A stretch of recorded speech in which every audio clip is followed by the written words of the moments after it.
जय जगन्नाथ स्टूडेंट्स स्वागत करुछि रश्मि ट्यूटोरियल को। तो केमती अछंती समस्ते आशा करे महाप्रभु को कृपारू आपण माने समस्ते भलरे थिबे।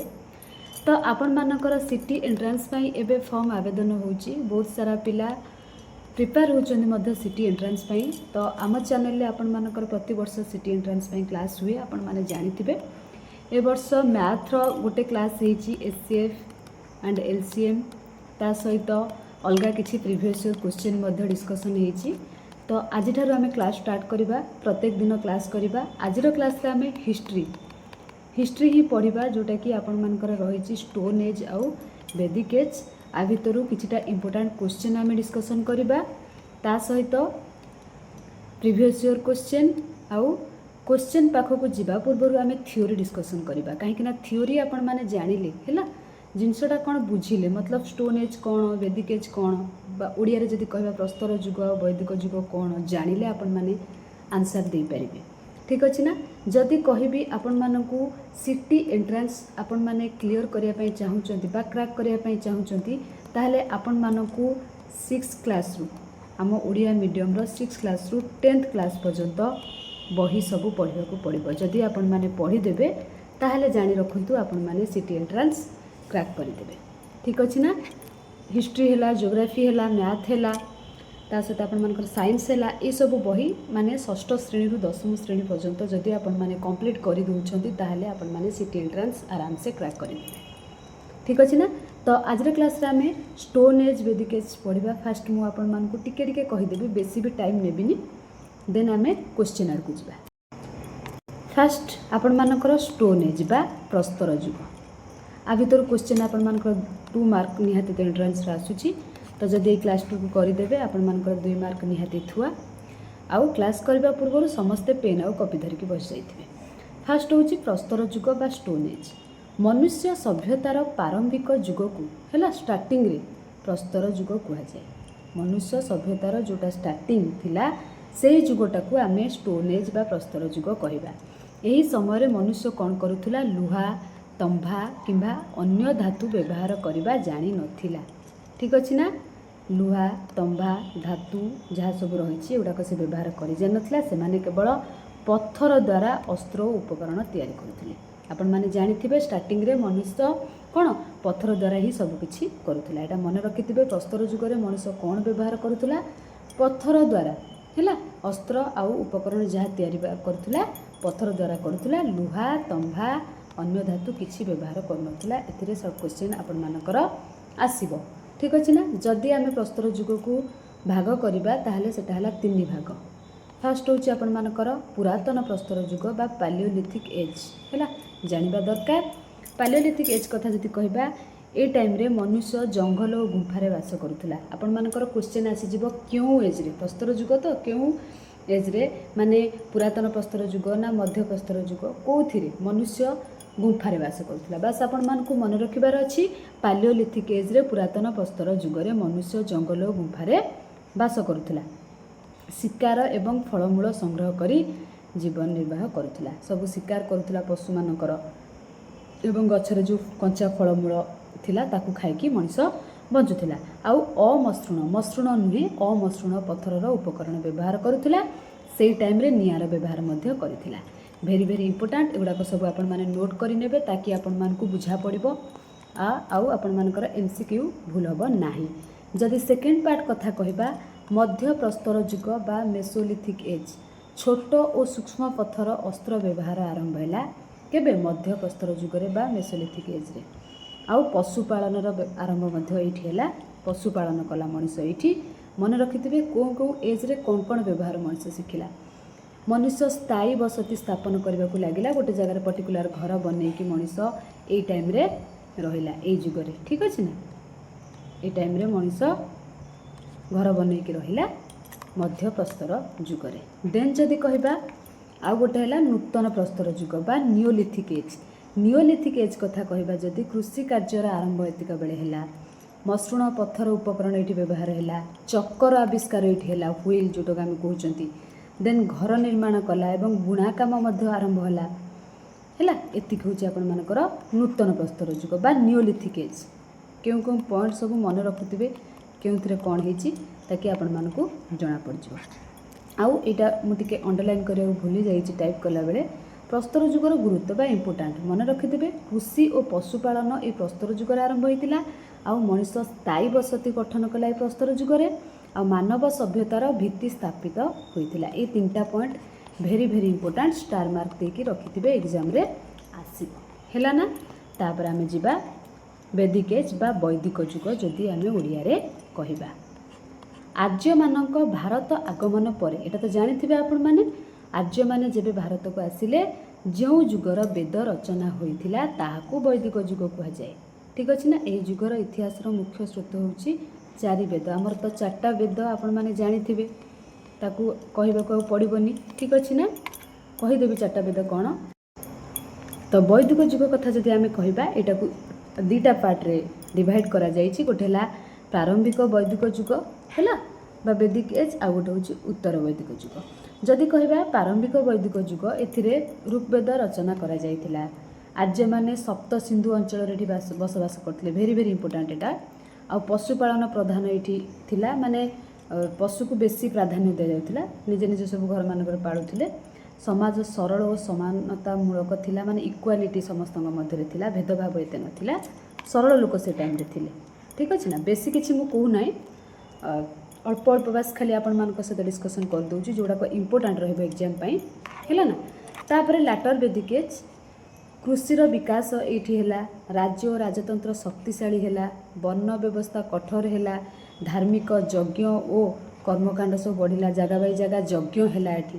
ହେଲା, ଟିକେ ଲୋକ ସରଳପଣଠାରୁ ଟିକେ ରୁକ୍ଷ ହେବା ଆରମ୍ଭ କଲେ। ଠିକ୍ ଅଛି ନା? ସବୁ ଟିକେ ଟିକେ ଲୋକ ଶକ୍ତିଶାଳୀ ହେଲେ, ଭେଦଭାବ ଧୀରେ ଧୀରେ ବାହାରିଲା ସେଭଳିଆ। ଆଉ 4ଟା ବେଦ କଥା ଯଦି କହିବା, ଏଇଟା ଭେରି ଭେରି ଇମ୍ପୋର୍ଟାଣ୍ଟ, ଆପଣମାନେ ସମସ୍ତେ ଜାଣିଥିବେ, ଏକ୍ଜାମ୍ରେ ଆସିବ। 4ଟା ବେଦ ଯଦି କହିବା, ଫାର୍ଷ୍ଟ ହେଉଛି Rigveda, Yajurveda, Samaveda, Atharvaveda. Very very important, ଏଟାକୁ ମନେ ରଖିଥିବେ। ଦେନ୍ ବୈଦିକ ଯୁଗର ଇମ୍ପୋର୍ଟାନ୍ସ କହିବା ଯଦି, ଯେମିତିକି ପ୍ରସ୍ତର ଯୁଗର ଇମ୍ପୋର୍ଟାନ୍ସ ଆମେ ଜାଣିଲେ, ଏଇଟା ହେଲା ବୈଦିକ ଯୁଗର ଇମ୍ପୋର୍ଟାନ୍ସ। ଭାରତୀୟ ସଂସ୍କୃତିର ମୂଳଦୁଆର ସୃଷ୍ଟି ହେଲା ବୈଦିକ ଯୁଗରେ। ବେଦ, ଉପନିଷଦ, ଧାର୍ମିକ ଚିନ୍ତାଧାରା ଏଇଠି ମାନେ ଏଇ ଯୁଗରେ ଆରମ୍ଭ ହୋଇଥିଲା। ମନେ ରଖିଥିବେ, ଏଇଟା ଭେରି ଭେରି ଇମ୍ପୋର୍ଟାଣ୍ଟ ପଏଣ୍ଟ। କେବେ ସବୁ ଧାର୍ମିକ ଚିନ୍ତାଧାରା, ଯଜ୍ଞ ହେଲା, ବେଦ ହେଲା, ଏଇଟା ସବୁ ବେଦିକ ଏଜ୍ରେ ହେଇଛି। ସାମାଜିକ ଓ ରାଜନୈତିକ ବ୍ୟବସ୍ଥା ଗଠିତ ହେଲା। ତାପରେ ଯଦି କହିବା ସଂକ୍ଷିପ୍ତ ଗୋଟେ ପାର୍ଥକ୍ୟ ଯଦି ଆମେ ପ୍ରସ୍ତର ଯୁଗ ବୈଦିକ ଯୁଗ ଭିତରେ କରିବା, କ'ଣ ହେବ? ପଥରର ଉପକରଣ ବ୍ୟବହାର ହେଉଥିଲା। ଆଉ ବେଦ ରଚନା ହେଲା। ପଥରର ଉପକରଣ କେଉଁଠି? ପ୍ରସ୍ତର ଯୁଗରେ ହେଲା। ବୈଦିକ ଯୁଗରେ ବେଦ ରଚନା ହେଲା। ତା ସହିତ ଶିକାର କୃଷି ପ୍ରାଧାନ୍ୟ ଜୀବିକା ଦିଆଗଲା। କୃଷି ଓ ପଶୁପାଳନ ପ୍ରଧାନ ହେଲା। ଧାତୁର ବ୍ୟବହାର ନଥିଲା ପ୍ରସ୍ତର ଯୁଗରେ, ଧାତୁର ବ୍ୟବହାର ଆରମ୍ଭ ହୋଇଥିଲା ବେଦିକ ଏଜ୍ରେ। ମାନବ ସଭ୍ୟତାର ପ୍ରାରମ୍ଭିକ ବ୍ୟବସ୍ଥା ଯେଉଁଟା ଥିଲା ପ୍ରସ୍ତର ଯୁଗରେ। ତାପରେ ସଂଗଠିତ ସମାଜ ଓ ଧାର୍ମିକ ଜୀବନର ବିକାଶ ହେଲା ବେଦିକ ଏଜ୍ରେ। ହେଲା ନା? ଏଗୁଡ଼ାକ ଟିକେ ଆପଣମାନଙ୍କର PDF ଯେତେବେଳେ ମୁଁ କନଭର୍ଟ କରିଦେଇଛି, ସେ ଅଣ୍ଡରଲାଇନ୍ ଗୁଡ଼ାକ କଟିଯାଇଛି। ବାସ୍ କେଉଁଟା ପ୍ରସ୍ତର ଯୁଗ କେଉଁଟା ବେଦିକ ଏଜ୍ ଆପଣମାନଙ୍କୁ କହିଦେଲି, ସେଗୁଡ଼ାକୁ ଆପଣମାନେ ଅଣ୍ଡରଲାଇନ୍ କରିକି ରଖିବେ। ଆଉ ସବୁଠୁ ଷ୍ଟାର ମାର୍କ ଦେଇକି ଏଠି ମୁଁ ବୋଲ୍ଡ କରିକି ଏଟାକୁ ଲେଖିଛି, ମନେ ରଖିଥିବେ। ପଥରରୁ ସଭ୍ୟତାର ଆରମ୍ଭ ପ୍ରସ୍ତର ଯୁଗରେ ହେଲା, ଆଉ ବେଦରୁ ସଂସ୍କୃତିର ବିକାଶ ବୈଦିକ ଯୁଗରେ ହେଲା। ଭେରି ଭେରି ଇମ୍ପୋର୍ଟାଣ୍ଟ, ଏତିକି ମନେ ରଖିବାକୁ ଆପଣମାନଙ୍କୁ ପଡ଼ିବ। ଏବେ ଆମେ କ୍ୱେଶ୍ଚିନ୍ ଆଡ଼କୁ ଯିବା, ଯେଉଁଟାକି ସବୁଠାରୁ ଇମ୍ପୋର୍ଟାଣ୍ଟ। ଆପଣମାନଙ୍କୁ ଆସିବ କ୍ୱେଶ୍ଚିନ୍ ଗୁଡ଼ାକ, ଏତେ ବି କଷ୍ଟ ନୁହଁ, ଆପଣମାନେ ଜାଣିପାରିବେ। ଫାର୍ଷ୍ଟ କ୍ୱେଶ୍ଚିନ୍ କ'ଣ କହିଛି ଦେଖନ୍ତୁ। ନମ୍ବର 1 କ୍ୱେଶ୍ଚିନ୍, କେଉଁ ଉପକରଣଟି ପ୍ରଥମେ ନୂତନ ପ୍ରସ୍ତର ଯୁଗର ମନୁଷ୍ୟ ଦ୍ୱାରା ତିଆରି ହୋଇଥିଲା? କାଠ ବେଣ୍ଟ ସହିତ କୁରାଢ଼ୀ, ହାତୁଡ଼ି, ଛୁରୀ, କଟୁରୀ। ମୁଁ ଆପଣମାନଙ୍କୁ କହିଲି ପ୍ରସ୍ତର ଯୁଗରେ କୌଣସି ଧାତୁର ବ୍ୟବହାର ଜାଣିନଥିଲା ମଣିଷ, କେବଳ ପଥରକୁ ବ୍ୟବହାର କରୁଥିଲା। ହେଲା, ପଥରକୁ ଭାଙ୍ଗିକି ଯାହା କରୁଥିଲା ସେଇଥିରେ ହିଁ କରୁଥିଲା। ଯଦି କହିବା ଏଠି ରାଇଟ୍ ଆନ୍ସର୍ ହେବ କାଠ ବେଣ୍ଟ ସହିତ କୁରାଢ଼ୀ। ହେଲା, ସେଇଟା ହିଁ ଆପଣମାନଙ୍କର ପ୍ରସ୍ତର ଯୁଗରେ ତିଆରି ହୋଇଥିଲା। ଏଟାକୁ ଆପଣମାନେ ମନେ ରଖିଥିବେ ଆରାମସେ। ଯଦି ଥିଓରି ଜଣେ ପଢ଼ିବ, ଫଟାଫଟ ଆନ୍ସର୍ ଦେଇଦେବ। ପୁରାତନ ପ୍ରସ୍ତର ଯୁଗରେ ମନୁଷ୍ୟ କ'ଣ ଜାଣିନଥିଲା? ନିଆଁର ବ୍ୟବହାର ଜାଣିଥିଲା ମଣିଷ। ଆପଣମାନଙ୍କୁ ମୁଁ କହିଛି, ମାଟି ପାତ୍ର ନିର୍ମାଣ, ଚିତ୍ର ଅଙ୍କନ, ଚିତ୍ର ରଙ୍ଗ କରିବା। ମାଟି ପାତ୍ର ନିର୍ମାଣ ଶିଖିନଥିଲା। ରାଇଟ୍ ଆନ୍ସର୍ ହେବ ଅପସନ୍ ବି। ତାପରେ ଭେରି ଭେରି ଇମ୍ପୋର୍ଟାଣ୍ଟ କ୍ୱେଶ୍ଚନ୍ ଆଉ ଗୋଟେ ପଳେଇ ଆସିଲା ଆପଣମାନଙ୍କର। ବେଦର ଅନ୍ୟ ନାମ କ'ଣ? ବେଦର ଅନ୍ୟ ନାମ କ'ଣ? ଏଇଟା ସବୁବେଳେ ଆସେ, ଆଗରୁ ଆସିଛି। ଏଇଟା ଗୋଟେ ପ୍ରିଭିୟସ୍ ଇୟର୍ କ୍ୱେଶ୍ଚନ୍ ଆପଣମାନଙ୍କର। मन रखिथिबे वेदर अन्य नाम आपणमानकर श्रुति। ऑप्शन बी श्रुति शब्दर अर्थ होउची सुना जाइथिबा। श्रुति शब्दर अर्थ होउची कोन सुना जाइथिबा। ठीक अछि ना। आउ जो कहतनी प्राचीन ऋषि माने वेदर ज्ञान को श्रवण माध्यम रे ग्रहण करथिले एवं गुरु शिष्य परंपरा रे मौखिक भाव प्रचार करथिले। सेतिपाई वेद को श्रुति कह जाए। एतिकी बास मन रखिबार अछि। वेदर अन्य नाम कोन श्रुति। एटा कॉम्पिटिटिव एग्जाम रे बहुत थरा आसीछि, आपण मान को मन रखिबा पड़िबो। देन क्यों मानव प्रथमे नियार व्यवहार जानिला। वेरी वेरी इंपोर्टेंट क्वेश्चन गुडा सब प्रीवियस ईयर क्वेश्चन आपण मान कर आसीछि। नियांडरथराल तापरे ऑस्ट्रेलोपिथेसाइन्स होमो हैबिल होमो इरेक्टस टिके वर्ड गुडाक आपण मान को ऑकवर्ड फील हो बट आपण मान कर एठी राइट आंसर मु कहिबि नै। इटा आपण मान मते कमेंट सेक्शन में कमेंट करिवे प्रथमे क्यों मानव नियार व्यवहार जानिथिला। एटा प्रीवियस ईयर क्वेश्चन आपण मान मते एटा कमेंट सेक्शन में कमेंट करिवे। जे प्रथमे आंसर देबे तांकर कमेंट को मु पिन करिवि। ए गोटे ही आपण मान को मु कमेंट सेक्शन वर्क पई देली। वेद मानक मध्यरु टाइपिंग मिस्टेक क्यों गोटी सर्वपुरातन सबुठारु पुराणा। एटा वेरी वेरी इंपोर्टेंट क्वेश्चन। चारटा वेद अच्छी सामवेद यजुर्वेद ऋग्वेद अथर्ववेद मन रखिथिबो। सबुठारु पुराणा वेद होची आपण मानकर ऋग्वेद। ऑप्शन सी होची आपण मानकर राइट आंसर हैला। एथिरे मन रखिथिबे 10टी मंडल अछि। वेद पई गोटे क्लास कले तो बहुत बड़ क्लास हे जिवो। जस्ट टिके शॉर्ट रे कहि दउची। ऋग्वेद रे 10टी मंडल अछि तो 1028टी सूक्त अछि। बस एति खाली टिके शॉर्ट रे कहि दउची। आउ एथिरे विभिन्न देवादेवी स्तुति और वैदिक आर्य मानक जीवन शैली विषय रचना करा जायछि। एटी पॉइंट रे लिखि दउची। एथिरे विभिन्न देवादेवी टिके नोट रे लिखि देबे। मु कहिछि क्लास आरंभ रु आपण माने पेन और कॉपी धरिकी बसिथिबे। स्तुति ओ वैदिक ऊपर लिखि दउची। आर्य मानक जीवन शैली विषय रे रचना करा जायछि। ठीक अछि ना। एतिकी बास मन रखिथिबे। सर्वपुरातन वेद कथा जदि कहबा कोटा ऋग्वेद। ऑप्शन सी होची आपण मानकर एठी राइट आंसर। पुरातन प्रस्तर युग में क्यों छुंची प्रस्तुत करा जाउथला। काठ पत्थर हाड़ सिंह। पूरा इजी क्वेश्चन। एटा मु कहबी नै। पुरातन प्रस्तर युग में क्यों छुंची प्रस्तुत होउथला आपण माने एटा मते कमेंट करिवे। देन 7 नंबर कहिछि नूतन प्रस्तर युग में क्यों जीविका आरंभ होइतिला। शिकार बयन कृषि खाद्य संग्रह। कहिछि नूतन प्रस्तर युग में क्यों जीविका आरंभ होइतिला। आपण मान को मु कहिछि ना शिकार तो करुथिले। बयन कृषि खाद्य संग्रह। शिकारटा आपण मान को राइट आंसर हबनी कृषि हबो। कृषिटा गोटे जीविका निर्भर करथिले। एटी क्वेश्चनटा बुझंतु। सॉरी नूतन प्रस्तर युग में सेते बेलू कौन कृषि जीविका माने भाबरे मनुष्य करुथिला। ता पूर्वरु जदि कहबा पुरातन प्रस्तर युग में ताल सेते बेले आपण मानकर शिकार हबो। एटी राइट आंसर आपण मानकर कोन हे जिवो कृषि हे जिवो हैला। आउ गोटे इंपोर्टेंट पॉइंट कहि देबी। नूतन प्रस्तर युग को कृषि विप्लवर युग बोली मध्ये कुहा जाय। कोन कुहा जाय कृषि विप्लवर युग बोली कुहा जाय। मन रखिथे मे भी शॉर्ट क्वेश्चन पळा आसबो हैला। तापरे 8 नंबर कोन कहिछि। 8 नंबर आपण मानकर एठी कोन कहिछि निम्नलिखित मध्यरु केउठी परवर्ती वैदिक काल रे 4टी वर्ण रे एक अंश नुहे। ब्राह्मण क्षत्रिय उपनयन शूद्र। एटा गोटे प्रीवियस ईयर क्वेश्चन। तो एटा विषय में आपण मान को कहि नाही। जदि राइट आंसर हबो एठी उपनयन हबो आपण मानकर राइट आंसर। परवर्ती वैदिक युग रे मन रखिथिबे समाज रे 4 वर्णर विभक्ति थिला माने 4टा पार्ट थिला। गोटेला ब्राह्मण गोटेला क्षत्रिय गोटे वैश्य आ गोटेला शूद्र। उपनयनटा नथिला। मन रखिथिबे 4 वर्ण थिला। 4टी वर्ण थिला। गोटे हैला आपण मानकर ब्राह्मण थिले क्षत्रिय थिले देन आपण मानकर वैश्य थिले ओ शूद्र थिले आ उपनयन होउछ एक धार्मिक संस्कार कोनोसी वर्ण नुहे। एटा गोटे जदि कहबा उपनयनटा एटी तो कही केउटा गोटे वर्णर अंश नुहे उपनयन कथा जदि कहबा एटा वर्ण नुहे एटा होउची यह होउची एक धार्मिक संस्कार है ना कौन वर्णटा नुहे। देन 9 नंबर कौन कही देखो 9 नंबर कही निम्नलिखित मध्यरु काहाकु प्राचीन और नवीन प्रस्तर जुग मध्यवर्ती समय उपकरण बा मेसोलिथिक टूल भाव में जना जाउथला। मेसोलिथिक एज तो मुझे कही नियोलिथ ना माक्रोलिथ ना मेट्रोलिथ ना माइक्रोलिथ जदि कहबा आपण मानकर राइट आंसर हम माइक्रोलिथ है जो कहती मेसोलिथिक एज बा मध्य प्रस्तर जुगरे छोट छोट पत्थर उपकरण व्यवहार होता जहाँ को माइक्रोलिथ कहुला। एगुड़िक तीर बाण टाइप माने जो धनु तीर जो कहते से जोटा कि शिकार उपकरण तैयारी व्यवहार होता माने शिकार करा जाउथला। माइक्रोलिथ एटा मन रखिथे तीर टाइप ठीक अच्छे ना।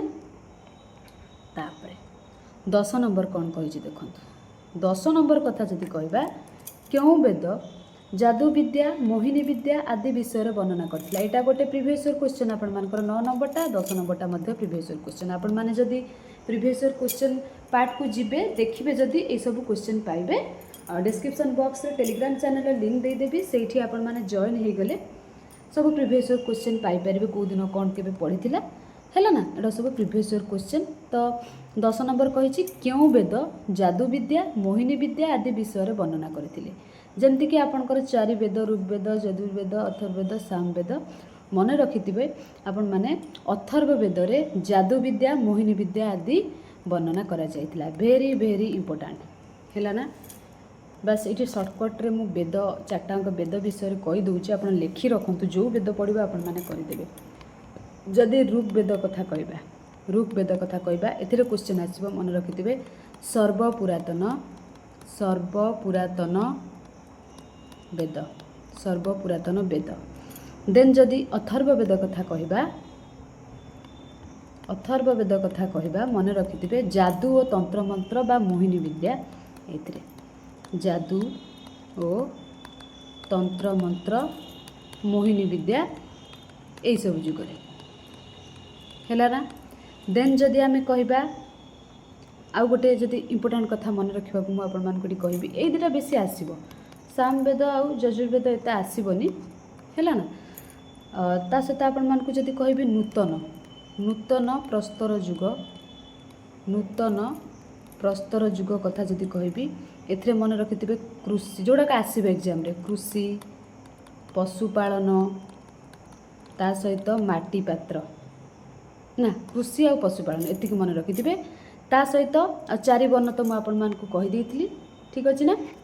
आउ ये 10टा क्वेश्चन आरे भितर आपण मानकर क्वेश्चन आसीजिबो एग्जाम रे जदि आपण मानकर किछि डाउट थाए मते आपण माने कमेंट सेक्शन में कमेंट करके पचारि पारिबे। 2टा क्वेश्चन तो मुझे आपण मानकु पचारिछि सो 2टा क्वेश्चन रो आंसर आपण माने कमेंट सेक्शन में कमेंट करिवे जे सर्वप्रथम आ सठिक करिवे मु तांकर कमेंट को पिन करिवि ठीक अच्छे ना।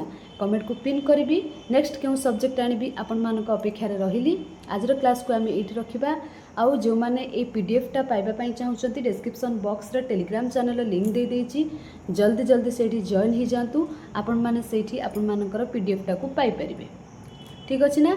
आ निश्चित आपण मैंने शेयर करेंगे क्लास केमती लगे आज क्लास को आम ये रखा। Thank you all.